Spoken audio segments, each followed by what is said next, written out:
Me encantan las plantas, tengo algunas plantas aquí en el despacho y pongo el símil, ¿no? Es como si una hojita movida por el viento dijera, mirad cómo me muevo, mirad qué bien lo hago, soy la leche. No, hojita, no eres tú, es el viento, es el sol, estás en una ramita que depende de otra rama, que depende de un tronco, que depende de otro tronco, que depende de un tronco principal, que llega al suelo, de un suelo. Y esta visión en unidad hace que esta visión desde la humildad verdadera, ¿no? Del humus, ¿no? De que formamos parte de un todo, de la tierra, ¿no? Te libera de mucha tontería. y te ahorra mucho tiempo, ¿no? Porque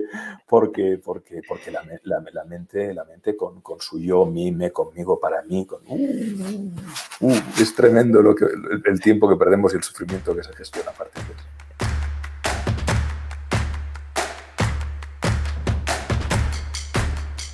Hola, hoy tengo el placer de contar con un invitado muy especial que es Alex Rovira. Seguramente lo conoces, probablemente hayas leído ya algo de él, sabes que es escritor, divulgador, conferenciante, formador, pero igualmente a título de presentación me gustaría, más que dar datos concretos sobre su vida, compartir algunas frases que él comparte en su biografía dentro de su web de alexrovira.com.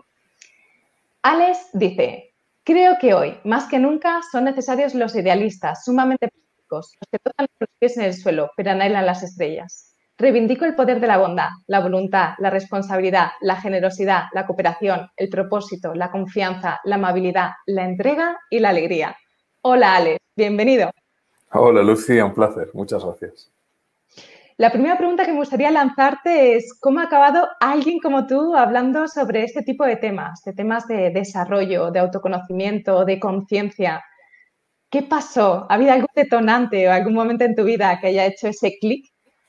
Desde el principio, ya desde muy pequeño, mis padres cuentan que ya les hacía preguntas curiosas, ¿no?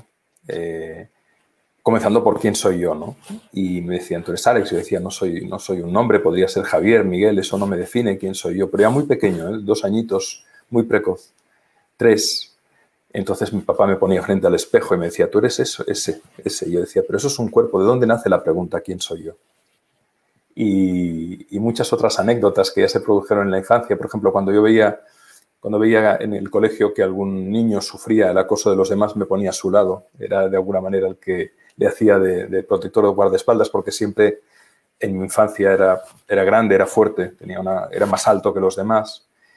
Y siempre de pequeño era meditativo, reflexivo, y siempre me interesó muchísimo la condición humana, sobre todo la dialéctica entre el sufrimiento y el amor, y entre la verdad y la belleza, ¿no? Es decir, los grandes temas filosóficos que cuando te haces mayor te los van comentando en el colegio, dices, pero bueno, esto es lo que siempre me ha interesado.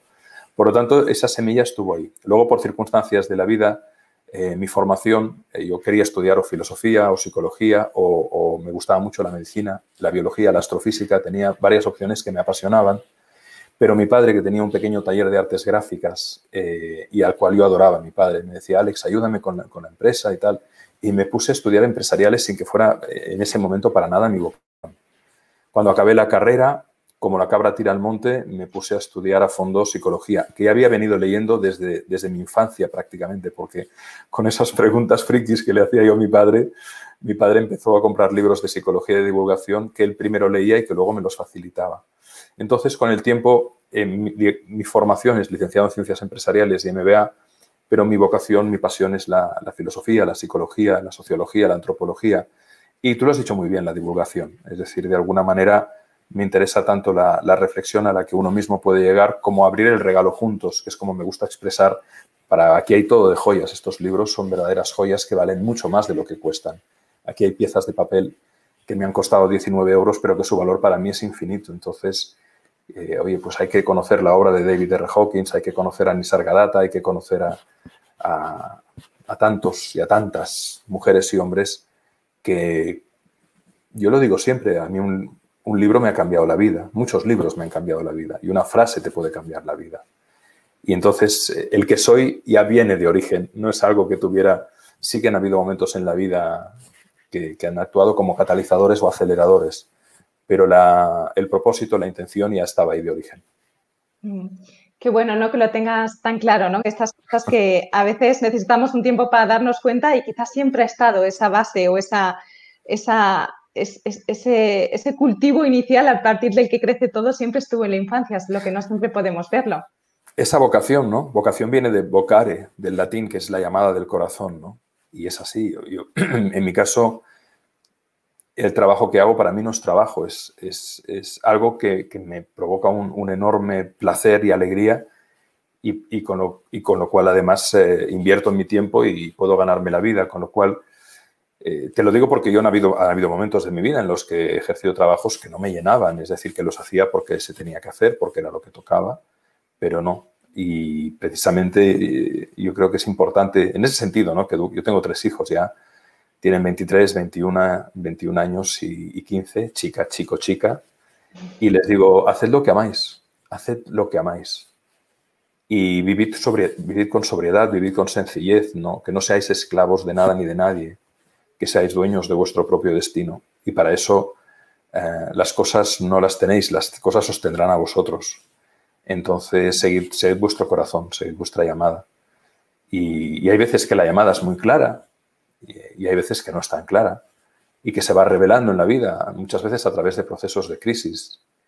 Pero hay que saber escuchar. Sí, al final esta es un poco la base, ¿no? El poder escuchar esas pequeñas señales o esos pequeños indicios que nos van llegando. En algunos casos siempre han estado y en algunos casos se va formando, como si se formara una frase o se escribiera el cuento y la propia historia conforme vamos avanzando. Sí, absolutamente. ¿Cómo hacemos? Hay un concepto, ¿no? Que tú hablas mucho y quizás es tu libro más conocido, que es el de la buena suerte. Y hay otro concepto que creo que está un poco vinculado con lo que hablamos, que es un concepto similar pero algo diferente, que es el de la buena vida, ¿no? Reconoces que inspiras a tus hijos a dedicarse a aquello que aman. ¿Esto estaría vinculado en este concepto de buena vida? Estaría vinculado a la vida, a la buena vida y a la brújula interior, sobre todo, que fue mi primer libro, ¿no? Es decir, escucha,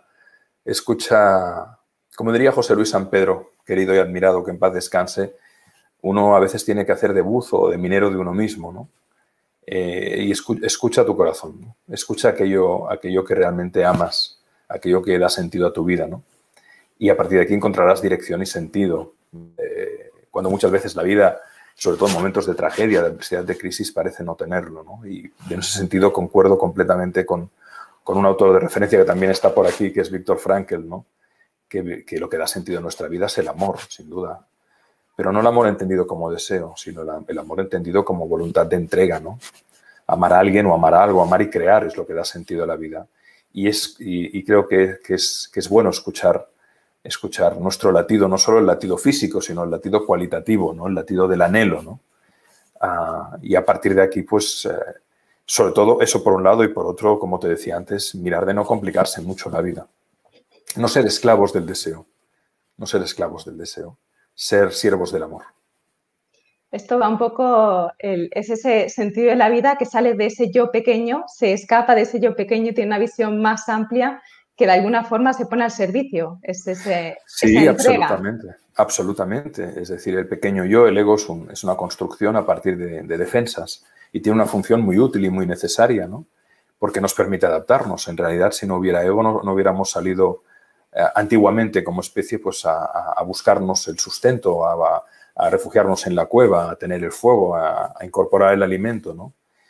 Pero al ego, a la mascota, hay que tenerla en su lugar como una mascotita que tenga su espacio, ¿no? Que no lo invada todo, ¿no? Y luego está el camino de realización de cada uno, que yo creo que eso ya es entregarse a la vida, ¿no? Entregarse, como quien se tira al mar, como quien se tira a la piscina, ¿no? Y entonces, a partir de ahí, definir un camino donde se trence la cabeza y el corazón y la acción en coherencia, ¿no? Es decir, pensar muy bien si quieres cambiar, cómo quieres cambiar, qué pasos tienes que dar, hacer tu plan, ponerlo por escrito, ponerte unas fechas, es decir, estructurar, por un lado, la acción coherente, bien reflexionada, bien pensada, bien conducida, y luego escuchar ese latido, ¿no? Y ir venciendo los avatares y circunstancias y crisis que naturalmente nos presenta la vida constantemente. Pero yo siempre digo que en la vida tenemos 2 tipos de maestros, ¿no? O de maestras, ¿no? Y eso puede ser desde tus parejas o exparejas a tus hijos o amigos conocidos. Y hay los maestros que son maestros desde la benignidad, desde la clemencia, desde la generosidad, desde la ternura, desde la dulzura. Por ejemplo, mi padre fue una persona, he tenido la suerte de tener unos padres que en mi caso han sido personas bondadosas, ¿no? Que podían tener sus momentos de mala leche como todos, ¿no? Pero que la base era muy buena. Pero también hemos tenido maestros en la vida, desde jefes hasta a lo mejor relaciones que han sido muy dolorosas, que han sido difíciles, que te han llevado incluso a triturarte tu autoestima pensando que eras tú el que no valías, ¿no? Y esos maestros desde el dolor o desde el sufrimiento o desde el abuso son también grandes maestros. En realidad, como diría Ramana Maharshi, no hay otro. No hay otro. Yo en este sentido creo que la visión más reveladora de la vida es la visión no dual, que te puede llegar por revelación o puedes llegar a ella por reflexión. En realidad, yo me siento mucho como una marioneta divina. Y de verdad, no tengo sentido de autoría de los libros que he escrito ni de nada. Creo que la vida pasa a través de cada uno de nosotros y es ese pequeño yo el que se apropia de las cosas, se las hace suyas, se cree que son suyas, se atribuye el mérito, de ahí sale el orgullo y todas esas cosas que complican y fastidian mucho la vida al ser humano, ¿no? Pero que en realidad hay un proceso de fluir y de dejar ir que discurre natural y orgánicamente. Me encantan las plantas, tengo algunas plantas aquí en el despacho y pongo el símil, ¿no? Es como si una hojita movida por el viento dijera, mirad cómo me muevo, mirad qué bien lo hago, soy la leche. No, hojita, no eres tú, es el viento, es el sol, estás en una ramita que depende de otra rama, que depende de un tronco, que depende de otro tronco, que depende de un tronco principal, que llega al suelo, de un suelo. Y esta visión en unidad hace que esta visión desde la humildad verdadera, ¿no? Del humus, ¿no? De que formamos parte de un todo, de la tierra, ¿no? Te libera de mucha tontería. Y te ahorra mucho tiempo, ¿no? Porque la mente con su yo, me, conmigo, para mí, es tremendo el tiempo que perdemos y el sufrimiento que se gestiona a partir de eso. Qué sencillo, ¿no? El poder ver esto, y me encanta el símil o la metáfora. Creo que tienes una capacidad fascinante para identificar metáforas que representan muy bien conceptos que pueden parecer muy abstractos. No, porque le doy vueltas, ¿no? Y sobre todo en conversaciones o con mi mujer o con mis hijos o con la gente a la que amas, con amigos, ¿no? A ver, ¿cómo le podría yo decir esto? Por eso me gustan mucho los cuentos y los relatos, ¿no? Porque creo que uno puede argumentar a veces, intentar argumentar con muchos razonamientos y teorías y nada, ahí sí que está muy bien, que el rigor es fundamental y yo soy el primero que procuro divulgar vídeos con conceptos, teorías, cosas útiles, ¿no? Pero a veces una analogía, una metáfora es muy clara, ¿no? Y ayuda a decir, wow, puentea las defensas racionales, ¿no? Que por un lado son muy necesarias, el pensamiento de rigor, el pensamiento crítico, el discurso del método, pero por otro lado a veces paradójicamente, la hiperreflexión puede llevar a matar la intuición, la emoción, la tripa, el corazón, y con eso se pierde una parte brutal, quizás la más elevada de la existencia. Es decir, tú puedes decir que un beso es el contacto mecánico de 4 labios con intercambio de saliva y otras sustancias bucales. ¿Es cierto? Sí, pero qué mierda. A ver, ¿quién quiere besar con esa definición? Claro. En cambio, intente definir, ¿no? el beso al hijo amado, a la madre amada, al padre amado, a la pareja amada. Ahí te puedes refugiar solo en el lenguaje poético. Porque todo intento de traslación a un ejercicio cognitivo mata el misterio. Y la mente resuelve enigmas, pero no puede resolver misterios. Es curioso porque comentabas la metáfora sobre a veces nos creemos la hojita, ¿no? Y que, ay, mira qué bien que bailo, mira qué bien que muevo. Sí, soy la leche. Y me ha recordado... eres una hojita que forma parte del sistema. Totalmente, y esta hojita y esta, todas forman parte del mismo sistema, que es un poto que crece conjuntamente. Absolutamente, claro. Esto me ha recordado un momento en el que estuve observando por mucho tiempo, por circunstancias concretas, una palmera que crecía, y en un momento que había mucho viento, un día que había mucho viento, yo imaginé que le preguntaba a la palmera, ¿pero no te molesta este viento que agitas tus hojas? E imaginé que la palmera me respondía, no estoy luchando contra el viento, no es mi resistencia al viento lo que agita mis hojas, estoy bailando con él. Claro, es que el viento soy yo, diría la palmera. no hay una lucha contra las circunstancias que estoy viviendo. Ya sea que tengo hoy sol, claro, o que tengo hoy calor, o que tengo hoy viento, o que tengo hoy lluvia. Claro, la mente las plantea. La mente formula la disección y la partición. Pero en realidad cuando la vida se vive desde una entrega total, desde un dejar ir, desde una aceptación, desde una transparencia, bueno, te das cuenta de que hasta el peor enemigo puede ser el mejor amigo. Porque se puede convertir en uno de esos maestros. Claro, porque se puede convertir en un trampolín. Es decir, ¿cuántas veces hemos aprendido? Por eso mi cuento favorito es ese de buena suerte, mala suerte, quién sabe. ¿Cuántas veces tú has conocido a alguien y te has enamorado y dices, oh, esta persona será... Y luego esa persona, por lo que sea, porque tampoco no hay nada personal, es que el tema es que en realidad no hay nada personal. Cada cual hace lo que puede con lo que tiene y te puede complicar mucho la vida y lo que parecía una bendición se convirtió en una maldición. Y al revés, ¿cuántas personas que a lo mejor, y no lo niego, porque hay veces que te puede tocar algún psicópata o alguna perlita o algún narcisista o algún paranoide complicado en el trabajo y tal, y te puede hacer sufrir mucho, pero en la medida en que la persona busca respuestas, busca soluciones, busca salidas, es decir, no se queda estancada en la resignación, no se queda estancada, sino que, a ver, ¿por qué está pasando esto? ¿Qué puedo hacer yo para salir de aquí? Eso puede convertirse eventualmente en una palanca de transformación y de revelación y de aprendizaje muy grande, porque te lleva a la voluntad de comprender, ¿no? ¿Por qué esta persona quiere hacer daño? ¿Por qué esta persona hace esto? ¿Por qué? Entonces comienzas a investigar la condición humana, la naturaleza del ser, los caminos de realización, los caminos de extravío que tenemos. Y entonces vas viendo. Y a partir de ese ir viendo, la realidad va perdiendo enemigos, sino que es lo que es. Es lo que es. Y aquí es donde entra el concepto de la suerte, que son las circunstancias que nos llegan por azar. Claro, hay dos lecturas, ¿no? Quizás la frase que resume mejor los diferentes conceptos de suerte, porque hay varios. Hay el concepto tradicional, puro, etimológico, de suerte como azar, como lo aleatorio, como lo que te puede bendecir o maldecir, y no depende de ti. Es decir, por definición, la suerte es algo que viene de fuera y que te puede ayudar o dificultar. Por ejemplo, pues que te toque la lotería, para muchos en principio es un golpe de buena suerte, cuando en realidad se acaba convirtiendo en un dolor de cabeza para la inmensa mayoría, para más del 80%, porque no saben cómo gestionar eso, tienen problemas con Hacienda, se les cabrea la familia, los amigos y hermanos les piden más pasta y, bueno, y acaban en la droga. Y yo he conocido casos, porque lo he investigado muy a fondo, tremendos, ¿no? Entonces hay mucha falsedad en las ideas preconcebidas, ¿no? Eso sería la suerte, te puede bendecir o maldecir, no depende de ti. Y hay otra que es la buena suerte, la que me gusta definir como buena suerte, que es la que uno puede trabajar desde los valores trasladados a hábitos, es decir, las virtudes, que son los valores convertidos en un hábito.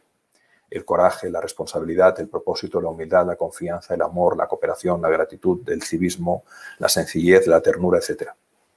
Claro, Schopenhauer decía, el azar reparte las cartas, pero tú las juegas. Y es eso, el factor inevitable de azar en la vida. Para comenzar, ¿dónde hemos nacido? Somos súper afortunados, tú y yo estamos hablando aquí, tenemos tecnología, nos hubiera llevado el destino a encarnarnos a 1000 kilómetros al sur, 2000, 4000, otro gallo nos cantara, depende de qué lugar del mundo. El entorno, las circunstancias que te acogen es radicalmente más difícil que nosotros hemos vivido, ¿no, Lucía? Entonces, ahí hay un factor. Pero, como me gusta decir, hay gente que encuentra el trébol de 4 hojas y le arranca una. Es decir, hay gafes vocacionales, hay personas que están todo el día quejándose, hay personas que están todo el día victimizándose, hay personas que están todo el día criticando a los demás en su ausencia, hay personas que están todo el día envidiando, pero no hacen nada. No hacen nada para cambiar su vida. Simplemente van soltando el moco o el eructo hacia el otro, pero no hacen nada para dignificar su vida, hacerla más bella, más bonita. Se preocupan mucho en el bienestar del otro y lo envidian, pero no hacen nada para mejorar el suyo o descuentan, ¿no? Tú sí que has tenido suerte, tú sí que has tenido suerte. Como si detrás de ese tú sí que has tenido suerte, esa persona no sabe ver las 14 horas de trabajo diario durante años y los sacrificios hechos, ¿no? Entonces, al final, todo es cuestión de conciencia, todo es cuestión de la capacidad de ver claro.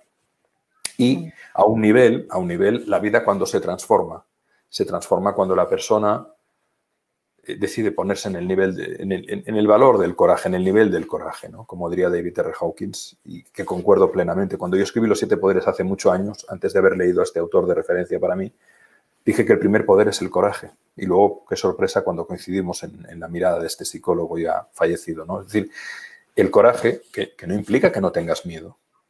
El coraje no es ausencia de miedo, eso es la temeridad. La temeridad es el inconsciente que dice, voy a hacer puenting sin cuerda. Vale, muy bien, Rey, hasta luego, Lucas. No, el coraje es conciencia de que hay miedo, pero te arriesgas. ¿Te arriesgas a qué?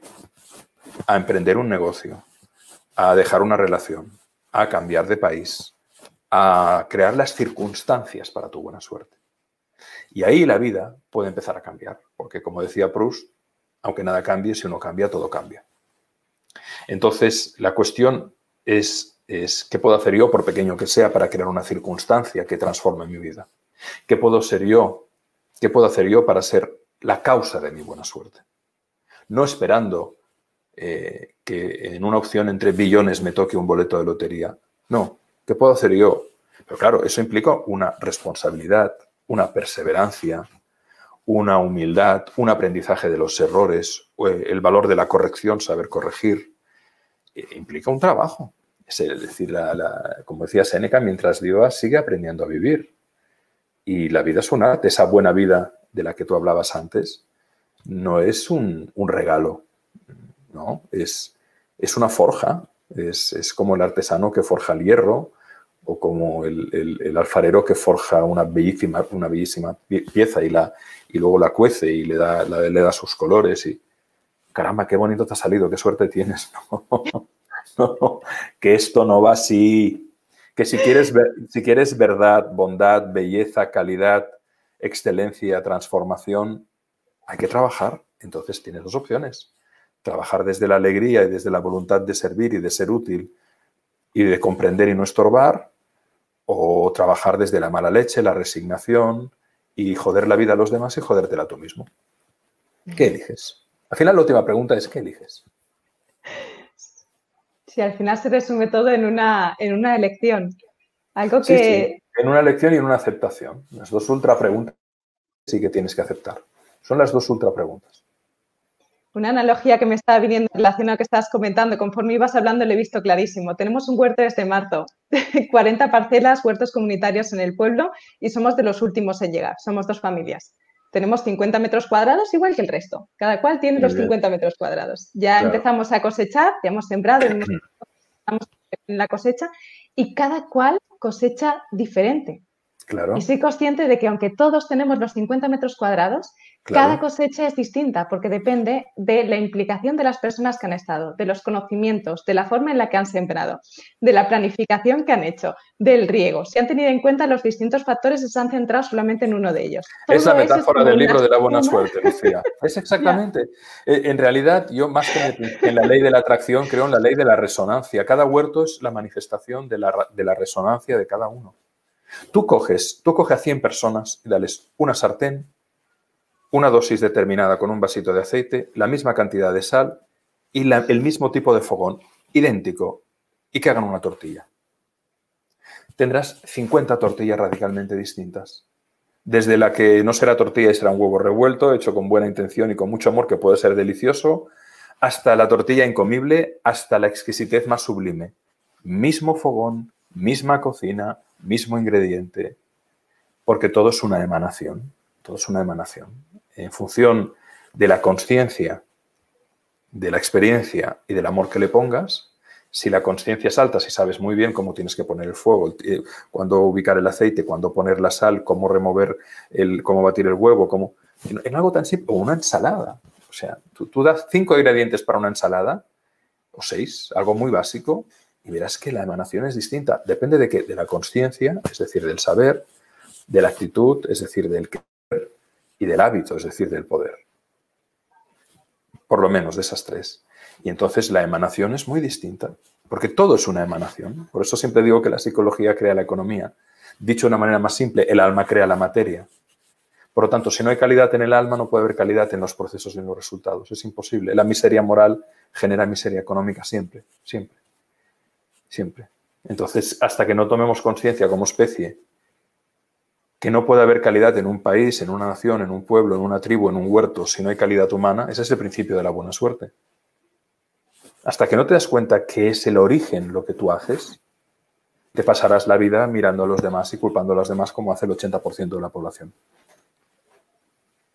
En cambio, las personas, ese 20%, 22%, que toman conciencia de que ya que estamos en este viaje, en esta burbujita azul que cada año da una vuelta al sol, pues procuremos hacer las cosas muy bien, procuremos hacerlas muy bien. Qué fácil sería si ahora todos asumiéramos la responsabilidad de que todo lo que pasa en gran medida depende de nosotros. No depende de que sea una conspiración, que sí, que hay gente con mucha pasta y muy retorcida, sí, pero también hay gente con mucha pasta y que es buena persona, hay de todo. Entonces, olvídate del otro, ¿qué haces tú? ¿Qué estás haciendo tú aquí y ahora para hacer la vida más fácil al vecino? Y no se trata de que le entres a salvar o a rescatar o de que te conviertas en un mesías. No, no, no. Ten limpia tu parcela, ten limpio tu jardín.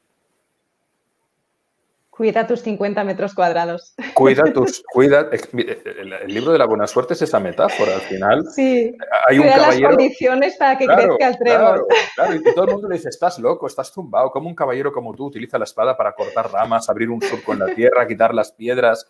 Tío, te estás ensuciando, Y el tío dice, si yo quiero que nazca un trébol, tengo que crear las circunstancias para que un trébol pueda nacer. Obvio. Y todo el mundo se cachondea de él hasta que nace el trébol. Bueno, nacen muchos y él los comparte, porque ahí está en su filosofía. Es el principio del amor. Ama y haz lo que quieras, pero luego abre los frutos al mundo, ¿no? Y claro, y luego hay los otros que quieren el trébol, y si no lo encuentran, me han engañado, me han despistado, me han dicho que ahí estaría y no está, tú, tal. Entonces ahí tienes a la gran dualidad de la manifestación de la conciencia humana, ¿no? Ahí está, ¿no? El ego frente al ser, el deseo frente al amor, esas dualidades, llámale como quieras, la fuerza frente al poder, se le puede definir de muchas palabras, ¿no? Pero es esto, en el fondo es tan obvio que lo obviamos. Ahí está la paradoja de la existencia, ¿no? Yo creo que hay un sentir interno que en el fondo nos dice en qué lado estamos, ¿no? Cuando hay algo dentro de cada persona que muchas veces, o en mi caso concreto, y entiendo que en otras personas también, como que en un momento te das cuenta de que, uy, esto no tiene sentido, aquí estoy, pero esto que me habían prometido o que yo me había creído que tendría no es exactamente lo que resuena conmigo. Y ese sentir de que estás forzando es lo que te hace cuestionarte si no hay algo diferente. Y quizás ese es el paso en el que te abres la posibilidad de reconocer el poder, de reconocer el amor, de reconocer otras alternativas. Completamente, Lucía, completamente. Pasa que hay personas que tienen el umbral de detección, la boya, que la señal se activa antes, y hay otras que, por sus circunstancias, por su karma, por el motivo que sea, necesitan muchas vueltas de campana, muchas vueltas. Hay unos que se tropiezan y dicen, cuidado, me he tropezado, no miraba, tengo que mirar mejor el suelo.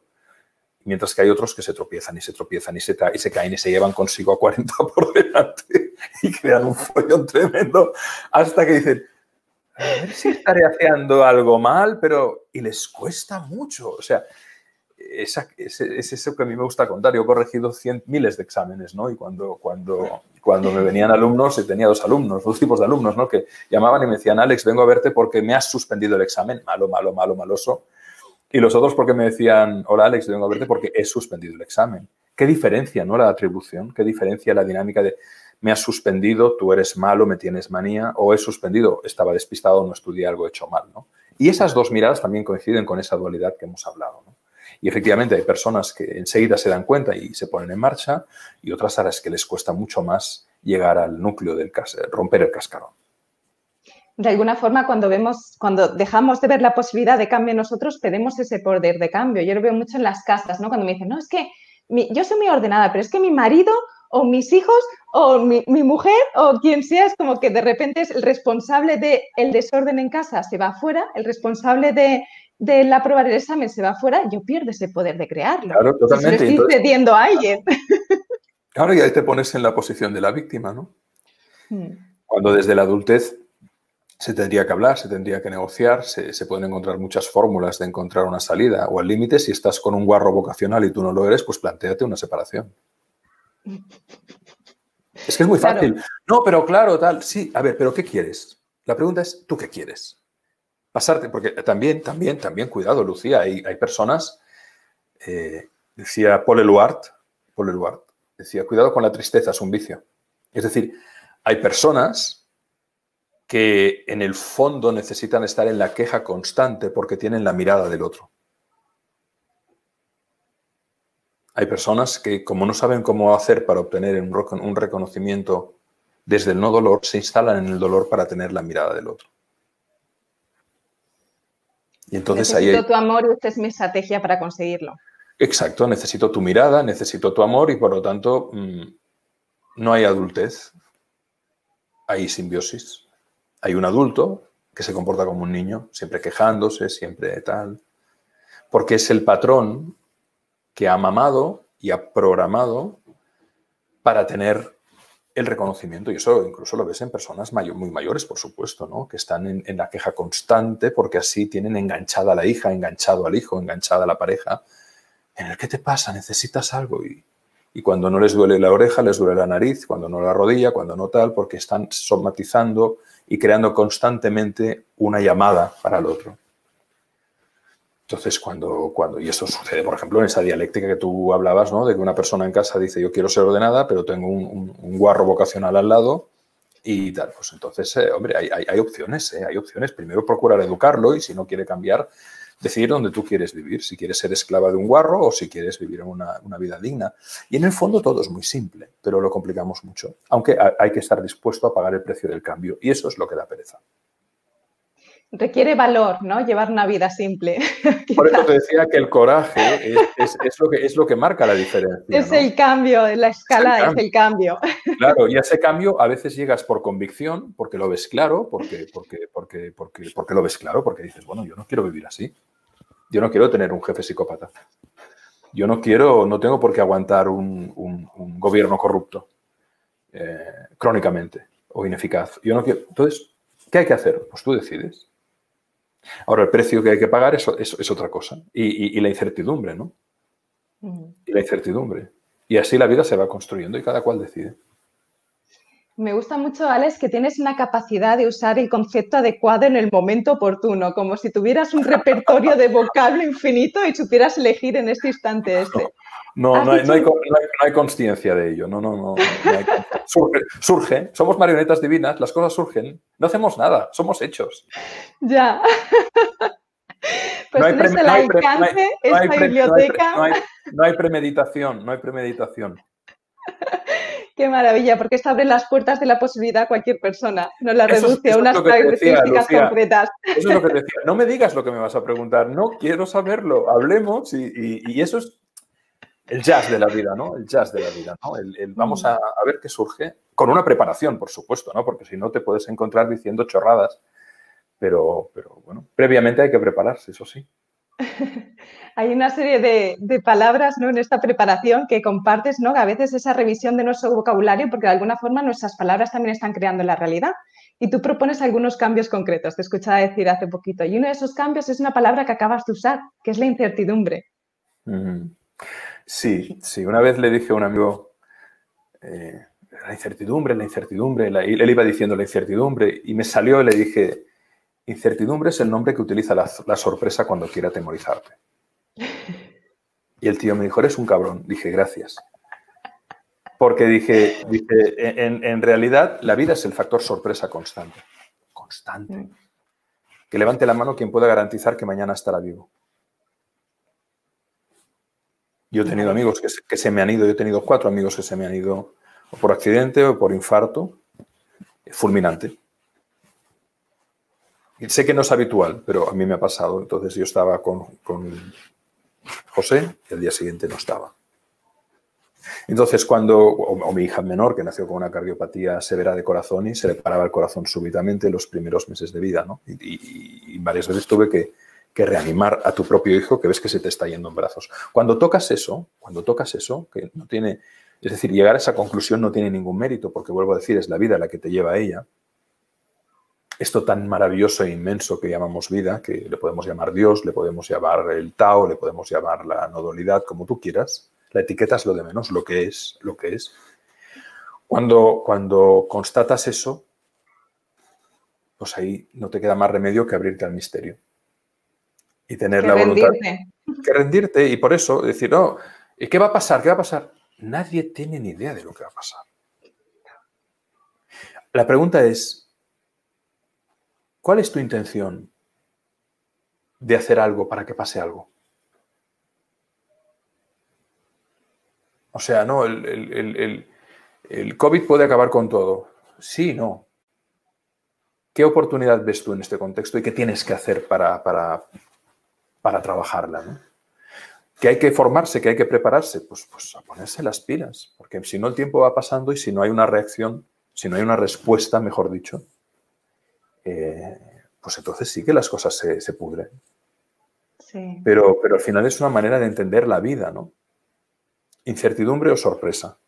Y no le quito a las situaciones su carga difícil, trágica o complicada, porque a veces la tienen. Pero el tema es, ¿qué haces tú para responder a eso? ¿Cómo haces tú para crecerte ante eso? ¿Cómo haces tú para convertir este desafío en algo que a ti te permita crear unas circunstancias de un cambio, de una transformación, de un florecimiento? Por difícil que parezca. ¿Qué podemos hacer? Esa es la pregunta. Porque si no, todos al rincón a llorar. Claro. Eckhart Tolle decía, si te dan un plato de sopa fría, tienes 3 opciones. Primero, cambiarlo. Levantarte, calentarla o pedirle al cocinero que te la caliente a otra persona. Segundo, disfrutarla. Elegir tu sopa fría, disfrutarla y saborearla en su temperatura, aceptándola tal como es. Y tercero, sufrir. Pero es que es exactamente así. Pero es que es exactamente así. Al final, los estímulos son los que son. Es tu mirada la que cambia el mundo, las personas y a ti mismo. Tu mirada. Lo que para unos es un basurero y un vertedero, para otros es una posibilidad formidable de reciclaje y de generación de riqueza. Y hay casos reales, por ejemplo, el caso de Pedro Opeca en Madagascar, ¿no? Que ha convertido un vertedero de 5 hectáreas en una de las zonas más prósperas de África a partir del reciclaje, ¿no? Y resulta que cuando vacían el vertedero de basura ven que hay una cantera de granito y empiezan a vender granito. Y ha dignificado la vida de miles de personas, de más de 300.000. Entonces, en realidad es la mirada y el coraje que la acompaña. Y luego la buena voluntad. Y luego el rigor. Es decir, por eso siempre me gusta decir, algunas veces se gana y otras se aprende. Claro, es decir, aprende del error. Ahora, si el error lo intentas enmascarar y tapar, tu error se convierte en mentira. Y la mentira ya es mucho más difícil de corregir. Porque el error es cognitivo y es mental y de hábitos, pero la mentira es emocional y normalmente salpica a otros. Y lo estamos viendo en la política global y en las sociedades occidentales que están el problema no es el COVID, el problema es la cultura. Lo que nos va a hundir es la cultura. La falta de cultura, la falta de actitudes, la falta de valores, la falta de hábitos saludables, la falta de principios, la falta de virtudes. Eso es lo que hunde un sistema humano. No es la riqueza del territorio, no es la demografía, no es las pandemias que pueda haber, no es nuestra respuesta. En realidad es nuestra respuesta. Y la respuesta tiene ingredientes cognitivos, ingredientes emocionales, ingredientes operativos. Y lo emocional elevado es lo espiritual. Entonces un ser humano, una comunidad humana que se eleve, que tenga el rigor en el pensamiento, que tenga un entrenamiento de inteligencia emocional, social y psicoafectiva potente, que tenga virtudes como la generosidad, como la clemencia, como la compasión, como la ternura, como el civismo, evoluciona. Si la culpa siempre es del otro, si hay pereza, si hay codicia, estamos jodidos. Y así nos pasa. Lo que pasa es que no podemos renunciar a la utopía, es decir, aquellos que creemos que a pesar de todo podemos seguir avanzando y seguir mejorando y que teniendo miles de oportunidades para habernos autodestruido como especie un montón de veces, sobre todo en el último siglo no lo hemos hecho, pues tenemos que seguir, ¿qué? Divulgando, compartiendo, reflexionando, aportando valor gratuito o aportando valor a un precio muy ajustado y trabajar para transformar la realidad, porque si no, ¿Qué sentido tiene todo esto? Claro. Esta es un poco la base, ¿no? Es abrirnos esa posibilidad de transformación que está intrínseca y se nos está invitando. Sí, sí, constantemente. Es que la vida es una invitación constante. La vida lo bonito es que es una invitación constante a todo. A descubrir una buena película, a leer un buen libro, a tener una buena conversación, a cultivar bien un huerto, a brindar bien un tomate al vecino, a hacer una buena ensalada, a limpiar lo que se ensució, ¿no? Eso, si abrió, cierre, si ensució, limpie, se le prestaron, devuelva, ¿no? Si no sabe, no toque. Es decir, sentido común, pero que nos perdemos. ¿Nos perdemos por qué? Yo creo que nos perdemos por la vanidad, ¿no? Por el querer ser lo que en realidad no somos, a partir de movimientos artificiosos que se acaban convirtiendo en endeudamiento, comprando cosas inútiles para impresionar a quienes no conocemos con dinero que no tenemos, como decía Bo Bernes, y es así. Sí. Y así vamos. Pero bueno, eso una parte. Otra parte, estamos ahí, ¿no? En el trabajo, ¿no? Sí, en ser conscientes de alguna forma de que eso no funciona. No, de que esto no va. No, esto no va. Y abriéndonos a alternativas y reconociendo las más cercanas, ¿no? Yo reconozco que muchas veces mis mayores aprendizajes están en los pequeños detalles que me regala la vida en mi día a día. Los mayores aprendizajes y también los mayores regalos que a veces pasamos por alto y que gracias a estas circunstancias quizás estamos apreciando más. Esos momentos compartidos, esos pequeños instantes, esa planta que ahora veo crecer más a menudo, no sé, esas cositas que quizás antes eran más sutiles o quizás no les prestábamos tanta atención. Absolutamente. Es la mirada apreciativa, ¿no? Qué importante es mirar el mundo y ver y estar abierto y apreciar el ejercicio de la gratitud, en definitiva, ¿no? Incluso la gratitud hacia aquello o aquellas circunstancias o personas o experiencias que, como decíamos antes, pueden parecer más castigadoras que elevadoras, más dolorosas que facilitadoras, ¿no? Pero ahí también hay un aprendizaje. Lo importante no es lo que nos pasa, sino cómo leemos lo que nos pasa a partir de nuestro sistema de creencias que condicionan nuestras percepciones y, por supuesto, cómo articulamos nuestra respuesta a nosotros mismos, a los demás y a la vida, ¿no? Que son esos tres ejes fundamentales, ¿no? Que definen lo que me gusta definir como nuestra posición existencial, ¿no? ¿Qué crees sobre ti? ¿Qué crees sobre el otro? ¿Qué crees sobre la vida? ¿No? Y esas tres creencias condicionan tu diálogo sobre el mundo, ¿no? Si tú crees que no vales, el otro creerás que tenderá a abusar de ti. En consecuencia, la vida será muy dura. Pero si tú crees que tú procuras dar lo mejor de ti, tenderás a creer que el otro también busca más eso que otra cosa. Y entonces puedes llegar a encuentros, a acuerdos, a vínculos que permitan transformar la vida en positivo, ¿no? Entonces, en la medida en que te das cuenta de que en realidad no es lo que hay fuera, sino lo que uno trabaja dentro, sus fortalezas, sus conciencias, ahí se puede empezar a operar una transformación muy significativa y progresiva, pero firme, que lleve a un cambio en las circunstancias interiores y exteriores, a pesar de lo que te encuentres fuera. Lo que pasa que es cierto que, por ejemplo, decirle esto a alguien que está viviendo en Venezuela ahora, ¿no? con una dictadura terrible, ¿no? Y lo hablo con causa porque mi mujer viene de ahí, ¿no? Y su familia, y sé todo el sufrimiento que ha habido para mucha buena gente. Es mucho más difícil aplicarlo en según qué contextos, ¿no? Pero yo creo que no podemos renunciar a esa capacidad de convocar nuestra llama interior y de crear las circunstancias para una mejora constante, no solo para nosotros, sino para los que vendrán luego, ¿no? Para nuestros hijos. Cuidar nuestros cuerpos, ¿no? Esas tres niveles, que es la parte más interior, la parte exterior de las relaciones y el cuerpo planeta, entendido como sí, completamente. Claro, el cuerpo planeta, la madre, ¿no? Es decir, es inconcebible que una especie en la naturaleza destruye el medio que le da de comer, con el salvajismo que le hace el ser humano. Ahí hay algo que nos hemos desorientado mucho y que estamos pagando el precio y que lo vamos a pagar. Porque no hay castigos, hay consecuencias. Es decir, en el futuro, el siguiente... Ahora tenemos el COVID y las consecuencias económicas del COVID, pero cuidado con el cambio climático que está llamando a la puerta y lo tenemos a la vuelta de la esquina. Y eso va a generar también enormes desafíos y responsabilidades porque nosotros le estamos escupiendo a quien nos ha de comer. De hecho, nos hemos visto responsables de esto cuando después de un confinamiento la naturaleza ha explotado. Bueno, ha sido impresionante.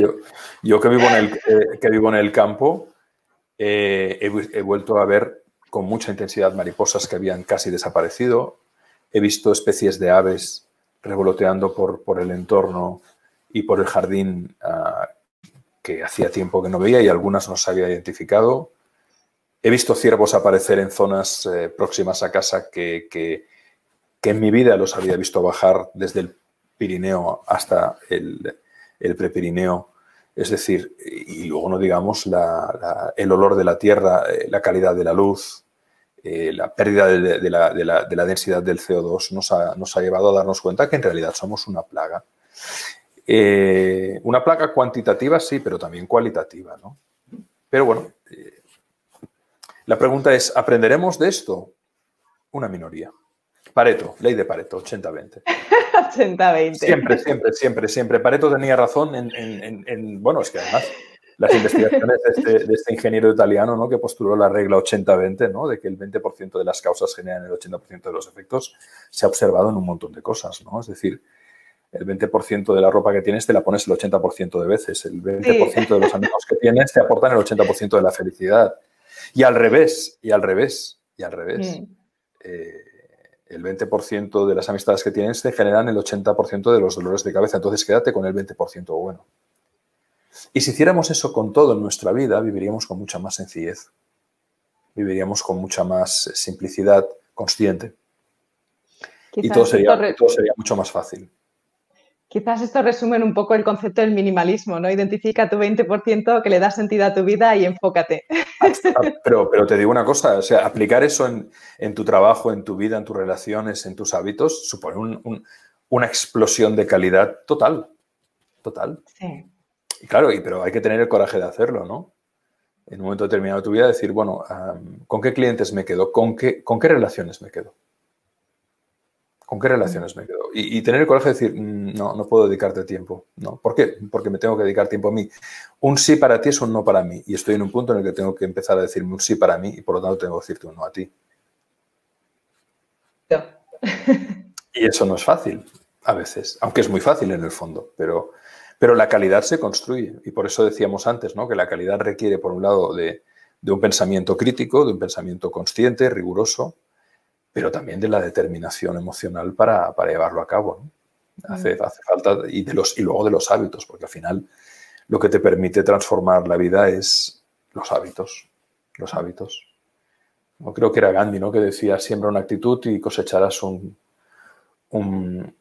pensamiento. Él establecía un orden que es discutible, pero creo que decía, siembra una actitud y cosecharás una emoción. Siembra una emoción y cosecharás un pensamiento. Siembra un pensamiento o trabaja en un pensamiento y forjarás una acción. Forja acciones y tendrás hábitos. Forja hábitos y tendrás carácter. Trabaja carácter y crearás destino. Cadena de valores. Pero todo comienza con algo muy pequeño, ¿no? Tu actitud, ¿no? Tu actitud. ¿Qué te haces responsable o irresponsable? ¿Que eres proactivo o reactivo? ¿Que eres activo o pasivo? ¿Qué pretendes ser, ejemplar o no ejemplar? ¿Qué pretendes ser, inspirador o no inspirador? La actitud, ese pequeño gesto interno que nace del corazón, eso tan pequeño pone en marcha una cadena que te puede cambiar la vida. Qué maravilla, Alex. Pues yo creo que con esta idea podemos ir cerrando, porque al final nos das como la acción concreta, accionable, práctica, pero al mismo tiempo con esa visión de estrellas.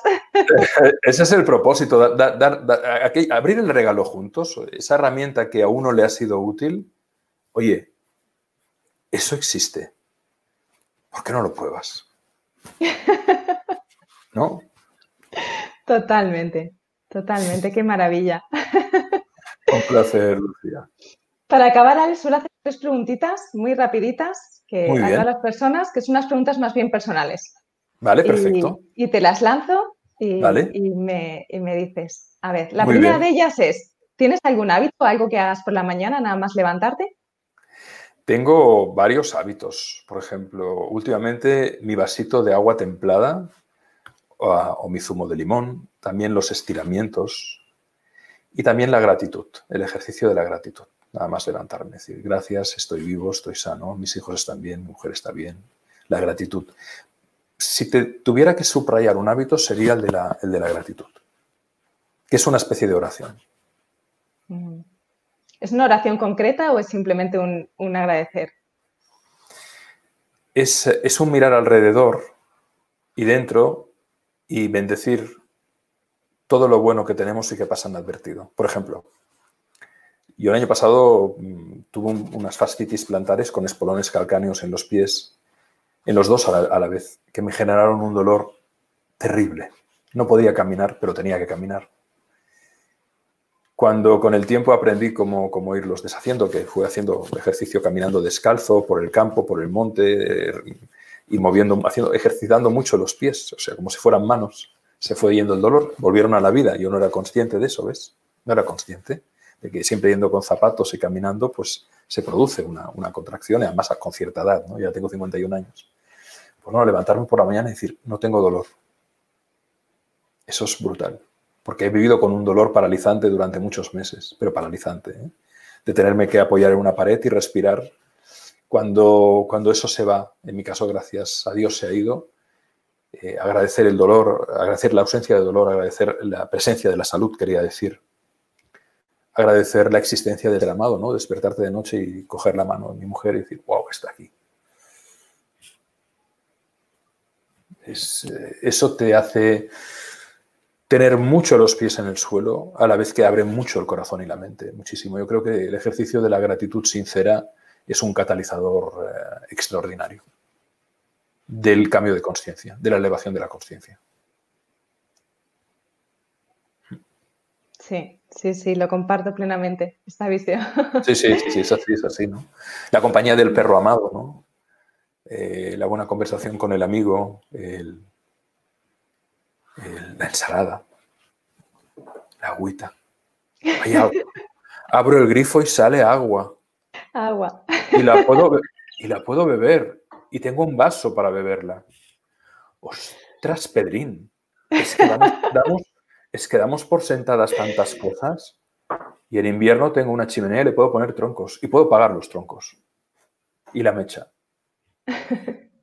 Aterricemos un poco, coño, aterricemos un poco, que la gente se hace muchas pajas mentales.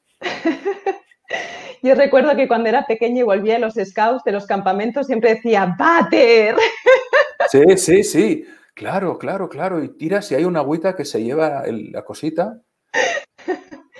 Claro, eso que podemos dar por supuesto y que de repente... Claro. Es que vivimos en una ignorancia exigente y arrogante. Y eso está jorobando a la humanidad. Tengo un buen libro para leer, no uno, bastantes que he ido a lo largo de la vida invirtiendo, ¿no? Porque esto para mí no es un gasto, ha sido una inversión, ¿no? Me puedo pagar un ordenador con el cual tener una conversación a distancia a cientos de kilómetros, ¿no?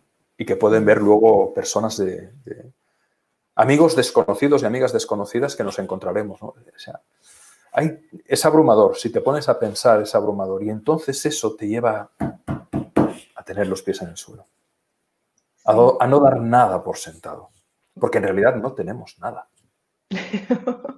Solo tenemos la certeza de la muerte y la certeza de la presencia aquí y ahora, nada más. No hay nada más. Este instante. Sí. La siguiente pregunta, Alex, es un logro o algo que tú valores como un logro del último año o de tu vida en general. No te sabría decir.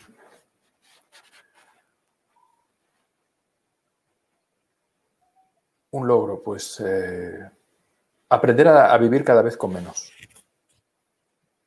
Es decir, yo en los últimos años yo tenía más de 44.000 libros y ahora me he quedado con unos 1.000. Los otros han ido a parar a bibliotecas municipales y a gente que le gusta la lectura, a cientos de personas. Con la ropa igual, apliqué Pareto. Y con todo igual, es decir, he hecho un ejercicio porque me di cuenta que al final, por ejemplo, cuando me mudaba era una locura, no solo los libros. cientos de cajas, por no decir miles, ¿no? Y no tiene sentido. Y además, no me reprocho por ello, porque fue algo que fui acumulando desde los 8 años. Tenía libros desde los 6, 7, 8 años. Pero en serio, o sea... Y sí, darte cuenta que en realidad no necesitas apenas nada. Eso no sé si es un logro, ¿no? Pero es una toma de conciencia, un to realize, un darse cuenta, una realización significativa.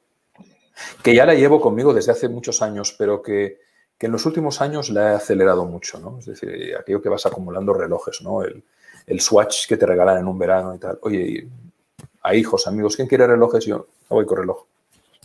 Porque ya tengo un móvil que tiene reloj. ¿Para qué carajo quiero un reloj? Ya. Como símbolo de estatus, ¿para qué? ¿Estatus de qué? ¿Qué gilipollez el estatus? Entonces, menos. Ya. Y eso, claro, te vacía la cabeza, te vacía los compromisos, ¿no?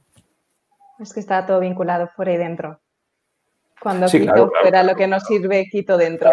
Claro, por lo que te decía antes, ¿no? Más que la ley de atracción, creo que esta es una ley de resonancia, ¿no? Al final, cuando tú le das al do en un piano, todos los dos, todas las cuerdas del do vibran en armonía, ¿no? Es pura resonancia. Y la última pregunta, Alex, es, ¿llevas una vida plena? Yo diría que llevo una vida sencilla y que en esa sencillez hay una alegría, a veces hay un arrobo, hay un olvidarse completamente de uno mismo y yo le llamo el beso de Dios, que se produce cada vez más a menudo, ¿no? Y la evidencia y la constatación de que no hay nadie aquí, de que aquí no hay nadie, de que la cosa rovira es una ficción, una entelequia, no existe, ¿no? Decía Nisargadatta en la más bella definición de la dualidad, de la no dualidad, decía, saber que no eres nada es sabiduría y saber que lo eres todo es amor, ¿no? Y pienso que da en el clavo con una precisión, ¿no? A veces esos momentos de vacuidad inenarrable que son absolutamente plenos, donde eres nada y todo y donde te das cuenta de que el tiempo en realidad es una ficción y que el instante tampoco existe, hay una eternidad que está siempre disponible para un alguien que no existe en realidad. Hemos hecho de nosotros un yo-idea falaz. Somos la hoja en el árbol, la gota en el mar. Nada y todo. Y entonces pues naturalmente no hay miedo a la muerte, porque en realidad todo es vida. Pero eso es difícil de explicar. Yo todavía estoy intentando poner en palabras algunas vivencias que se han producido en los últimos tiempos, en los últimos años, pero que me resulta difíciles de trasladar. Lo más cercano que he encontrado a eso es los textos de algunas y algunos que han pasado por ello en el territorio de lo que se llama Advaita o no dualidad, ¿no? Muchísimas gracias, Alex. Gracias de corazón por todo lo que compartes. Un placer, Lucía. Un placer. Ha sido una conversación muy bonita, muy agradable. Yo te voy a pedir que me pases el enlace, sí. porque luego me riñe mi equipo. ¿Le has pedido a Lucía el enlace? No. Pídeselo tú. Te lo paso. Muchísimas gracias. Ha sido una conversación muy bonita. Gracias, Lucía. Un abrazo muy grande. Gracias, Alex. Un abrazo. Chao. Un abrazo. Chao.